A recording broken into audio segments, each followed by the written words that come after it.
Bonjour à toutes et à tous et merci de votre fidélité. Les auditeurs de cette parabole de Jésus ont bien compris que c'est à eux qu'elle s'adressait d'abord. Les grands prêtres et les pharisiens avaient bien compris qu'il parlait d'eux, nous dit l'Évangile. Sont-ils prêts à se laisser toucher, transformer ? Il semble que non. La leçon de Jésus fait un flop dans leur cœur. Pourtant, cette vigne, c'est leur peuple, le peuple de l'alliance que Dieu s'est choisi depuis Abraham, le peuple en qui Dieu, le propriétaire, met toute sa confiance.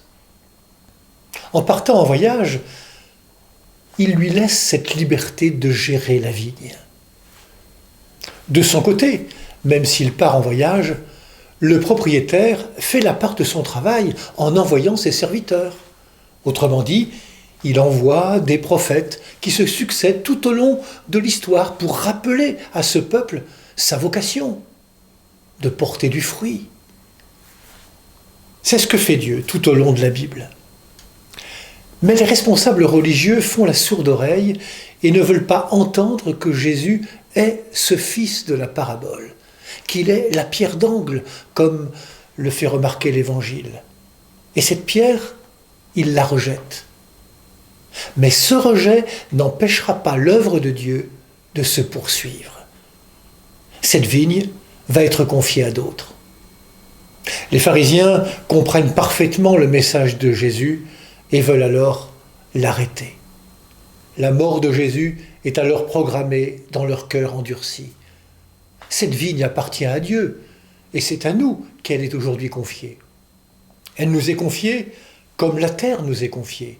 Elle nous est confiée comme la vie nous est confiée. Qu'en faisons-nous ? Allons-nous rejeter Jésus ou allons-nous le mettre au cœur de ce projet d'alliance et de vie ? C'est à chacun, chacune de répondre. Une chose est certaine, cette vigne est celle d'une fraternité telle que Dieu la veut.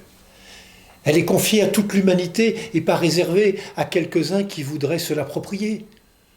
Dans la gérance de cette vigne qui nous est confiée, il faut voir une invitation à entrer dans cette histoire d'amour, l'histoire entre Dieu et ses créatures. Nous pouvons, si nous le désirons, devenir une vigne vivace, ouverte, riche de fruits et d'espérance pour tous. Cette vigne n'est pas notre propriété, mais celle du Seigneur. Il nous invite donc à être la vigne du Seigneur dans tous les milieux, même les plus éloignés et les plus défavorisés. Cette vigne, le Seigneur la veut pour que toute l'humanité qu'il aime puisse boire un jour le vin nouveau qu'elle peut produire. Bonne journée à toutes et à tous, prenez bien soin de vous et des autres.